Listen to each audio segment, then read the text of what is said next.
The human field medic dropped into the trench as plasma fire tore the air above her head. Around her, Cerulean soldiers pressed their chitinous bodies against the mud walls, their compound eyes reflecting terror in the dim light of their dying world. Sergeant Maria Chen had seen 3 species flee the sector already. The Galactic Coalition was losing, and everyone knew it. "Medic!" The cry came from deeper in the trench, where a young Cerulean warrior clutched his thorax, green blood pooling beneath him. Maria scrambled forward, her emergency kit bouncing against her hip. The Cerulean's mandibles clicked frantically as she knelt beside him. His exoskeleton had cracked near the respiratory spiracles, a fatal wound for his kind without immediate intervention. "Stay still," Maria said, her translator chip rendering the words into pheromone patterns the soldier could understand. She reached into her kit and pulled out a canister that gleamed silver in the flash of distant explosions. The young soldier's eyes widened. Around them, other Ceruleans turned to look, their antennae going rigid with shock. "Human," one of them hissed. "That is foam sealant." "For your kind only. It will poison his system." Maria ignored them. She had treated 17 different species in the past month, and she had learned that protocol existed until it didn't. Her fingers moved with practiced speed as she prepared the applicator. "His spiracles are compromised," she said calmly. "Without a seal, he dies in 3 minutes. With the foam, he has a chance." "It will kill him faster," another soldier insisted, but there was uncertainty in his voice. Maria met the dying warrior's eyes. In them she saw the same look she had seen on 100 battlefields, the desperate calculus of death versus the unknown. "Trust me," she said. The soldier gave a slight nod, his mandibles falling still. Maria pressed the applicator against the cracked exoskeleton and released the foam.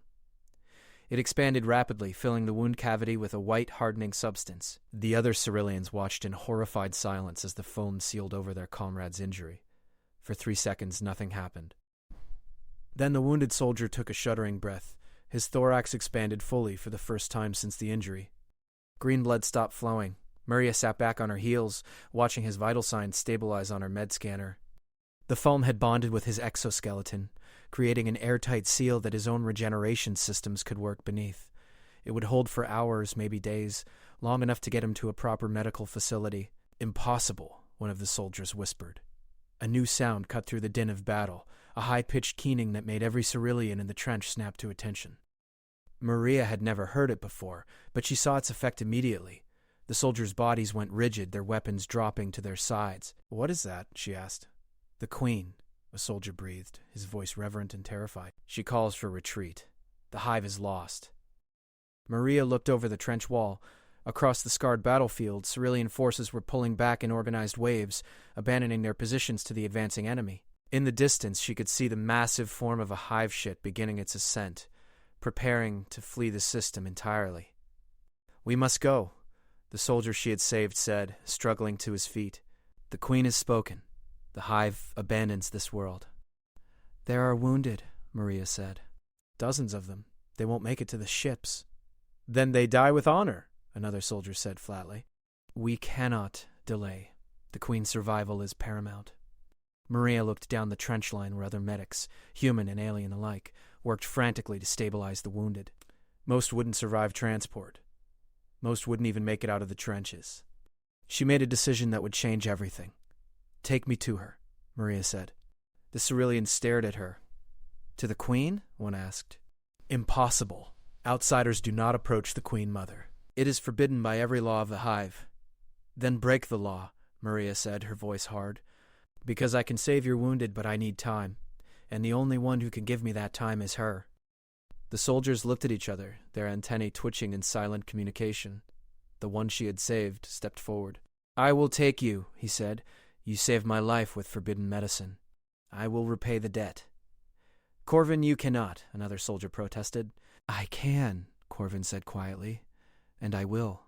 He turned and began moving down the trench toward the evacuation point. Maria followed, her med kit bouncing against her hip. Around them, the battle raged on, but she was no longer thinking about the enemy. She was thinking about the hundreds of wounded soldiers who would die in the next hour if she failed. The hive ship loomed ahead, its organic curves rising like a cathedral of chitin and flesh. As they approached, more soldiers fell in around them, some curious, others hostile. Word was spreading through the ranks that a human medic demanded an audience with the Queen. By the time they reached the ship's entrance, a full guard unit waited for them, their weapons trained on Maria's chest. "You will not pass," their commander said. Corvin stepped between them and Maria. "She saved me with human medicine. She saved others. The Queen must know." The commander's mandibles clicked slowly. Then, surprisingly, he lowered his weapon. "The Queen will decide," he said. "Come." Inside, the walls pulsed with bioluminescent light. The air was thick with pheromones that Maria's translator couldn't fully interpret, layers of communication that existed beyond her comprehension.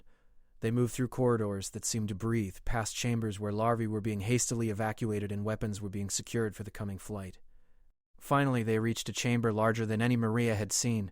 The walls curved upward into darkness, and at the center, on a throne of woven organic matter, sat the Queen.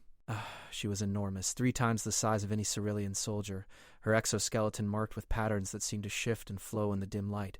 Her compound eyes were vast pools that held intelligence beyond measure. Around her, the royal guard stood in perfect formation, their bodies absolutely still. The Queen's antennae moved slowly as Maria entered, scanning her with senses the human couldn't imagine.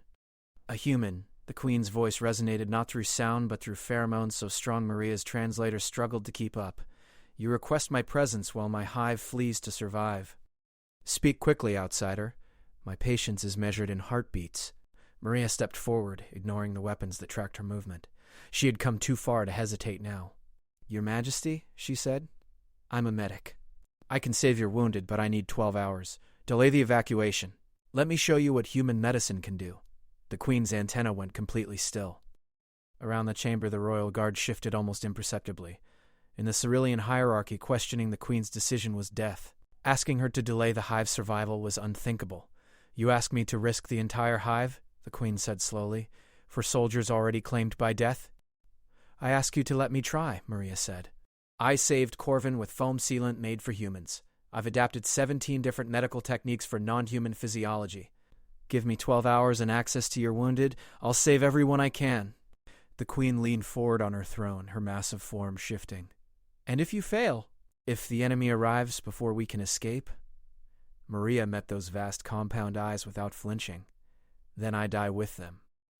But they deserve the chance." Silence filled the chamber. The Queen's antennae moved in patterns too complex for Maria to follow, communicating with her guard in ways beyond human understanding. Finally, she spoke. "Show me," the Queen said. "Show me this human medicine that makes such claims." "I'll need a critical case," Maria said. "Someone who wouldn't survive standard evacuation." The Queen made a gesture, and 2 guards brought forward a warrior whose entire left side was shattered.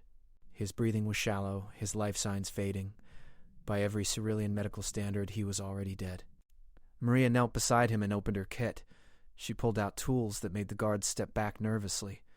Synthetic skin grafts, bone cement, a portable blood oxygenator modified for Cerulean physiology. "What are those?" the Queen asked, her voice carrying an edge of something that might have been concern. "Things I invented last month when I ran out of standard supplies. Things that shouldn't work but do." She held up a syringe filled with violet liquid. "This is a human blood coagulant mixed with Cerulean healing enzyme. I've tested it on 6 soldiers. All survived? You experiment on my kind?" A guard stepped forward, weapon raised. "I save your kind," Maria corrected calmly, "when everyone else says they're lost." The Queen raised one massive claw, and the guard stopped immediately. "Continue," she commanded. Maria injected the coagulant near the warrior's major wounds. Almost immediately the bleeding slowed. She worked quickly, applying synthetic skin over the shattered exoskeleton, using bone cement to stabilize fractured segments, connecting the oxygenator to his respiratory system. The chamber watched in absolute silence. Even the Queen had gone utterly still. 10 minutes later, the dying warrior took a full breath. His eyes opened. He looked up at Maria with confusion and wonder. "I live," he whispered. The Queen rose from her throne, her massive form casting shadows across the entire chamber. She moved forward slowly, each step deliberate, until she stood directly over Maria. "You have shown me something I did not believe possible," the Queen said. "But 12 hours is still a death sentence for my hive. The enemy will not wait." Maria stood, meeting the Queen's gaze. "Then help me make it 6. Give me every medic you have, every supply, every resource. I'll teach them what I know. We'll work faster than any medical team in Coalition history. The Queen's antennae twitched, processing. And you would do this? Risk yourself for soldiers not of your species, for a hive not your own? That's what humans do. We don't leave the wounded behind. The Queen was silent for a long moment. Then she turned to her guard. 6 hours, she commanded. Bring every wounded soldier to the medical bay. Assign 20 of our best medical specialists to work with the human. Give her anything she requires.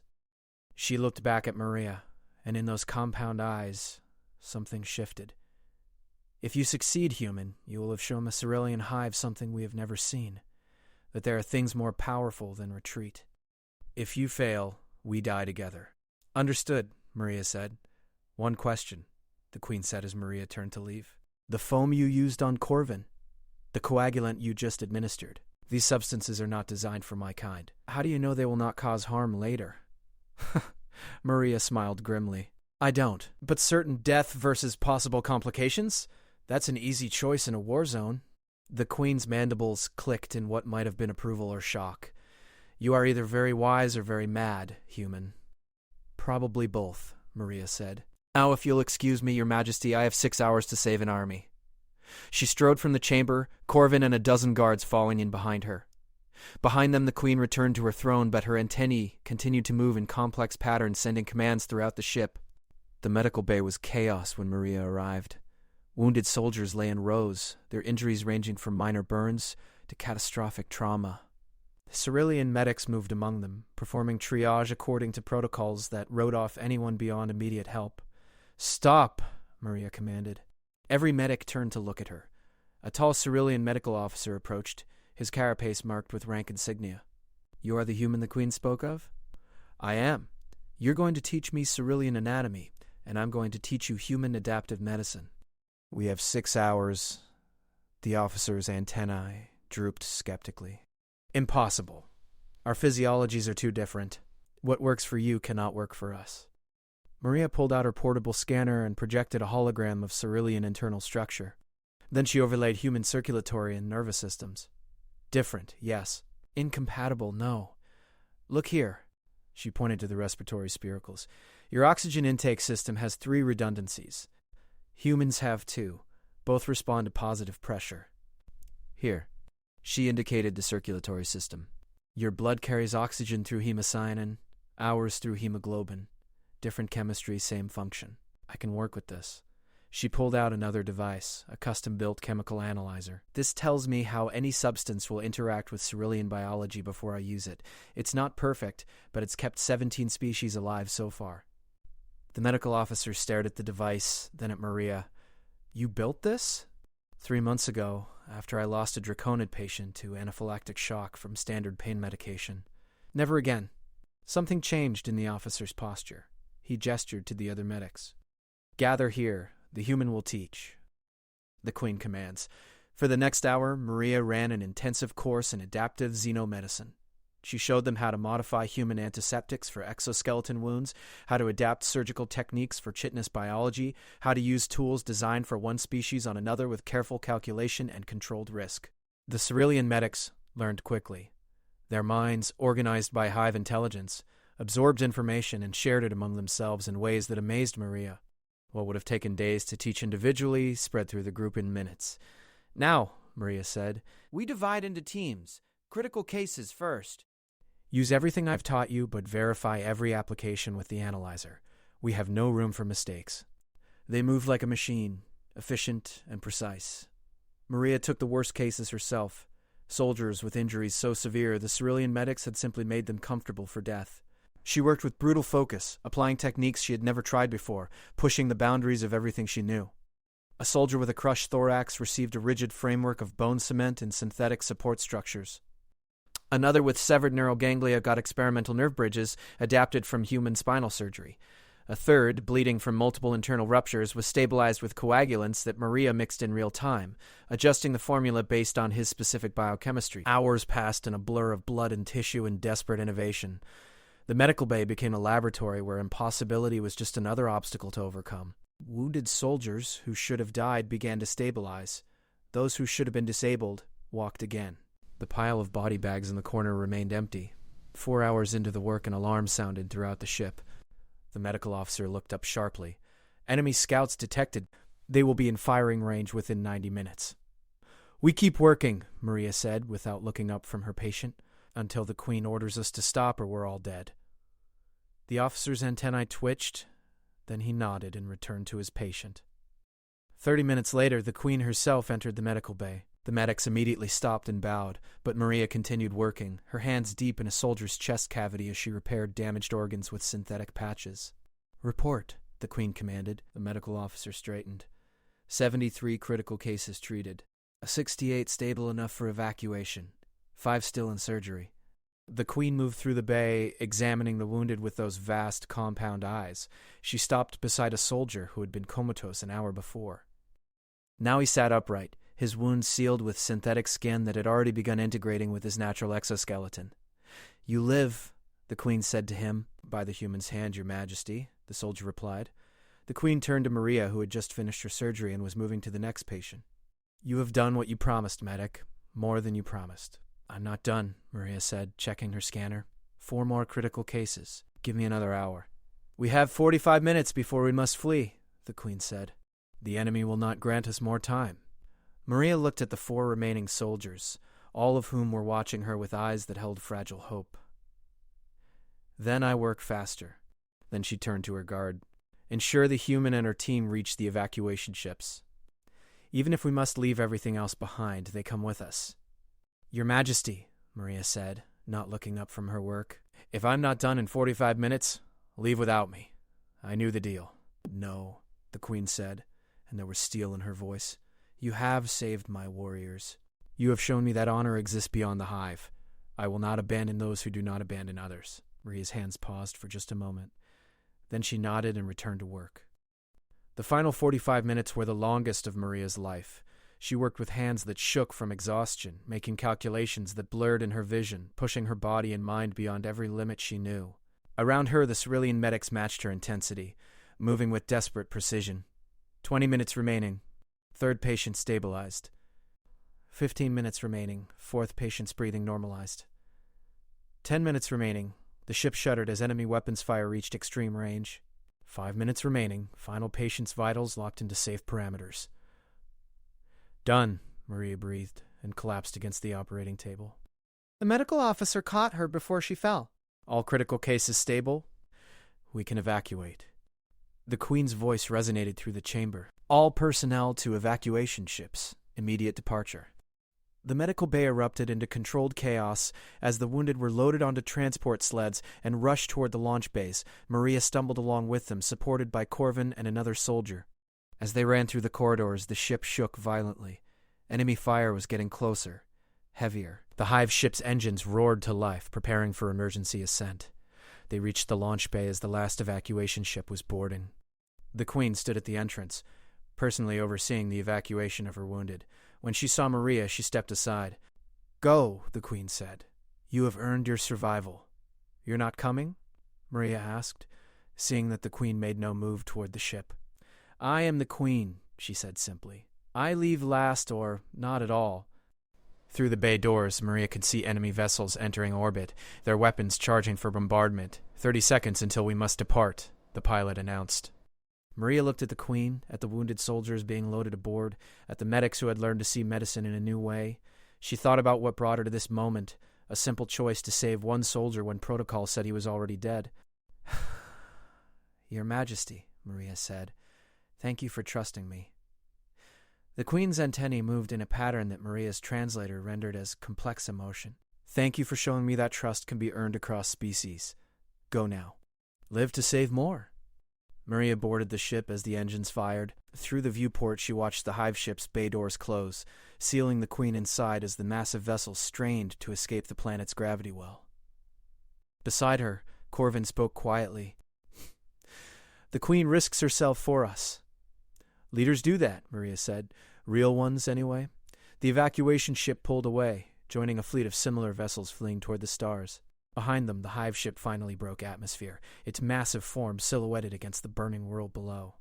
Enemy fire lanced after it, but the Queen's vessel was already accelerating toward the jump point. In the evacuation ship's medical bay, the wounded soldiers began to stir. One by one, they sat up, touching the strange human materials that had saved their lives. They looked at each other, at the Cerulean medics who had learned human techniques, at Maria Chen, who sat exhausted in a corner. The medical officer approached her. "What you did today will change Cerulean medicine forever.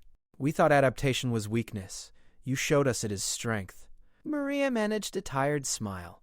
Medicine isn't about being pure or traditional. It's about saving lives with whatever works. A very human philosophy, the officer observed. "Maybe that's what the galaxy needs," Maria said. "A little more humanity." Through the viewport, she watched as the hive ship successfully jumped to hyperspace, the Queen and her remaining forces escaping to fight another day. Around her, 73 soldiers who should have been dead breathed and healed and lived. In 6 hours, one human medic with forbidden medicine and impossible techniques had changed the fate of an entire hive. She had shown a queen that some things were worth risking everything for. She had proven that, when different species worked together, when they shared knowledge and trusted each other, they could achieve miracles. The war was far from over. The coalition was still losing ground across a dozen systems. But in this one moment, on this one ship, humanity had shown the galaxy something profound. That compassion was not weakness, that innovation was not heresy, and that sometimes the most powerful weapon in a war was a medic who refused to let anyone die. As the evacuation ship jumped to hyperspace following the Queen's vessel towards safety, Maria Chen closed her eyes and let exhaustion claim her. When she woke, she would have 73 grateful patients to check on and an entire hive's worth of medical protocols to help rewrite. But for now, she allowed herself one simple truth. She had done what she came to do. She had saved them all. And in a galaxy full of war and death and species who barely understood each other, that was everything that mattered.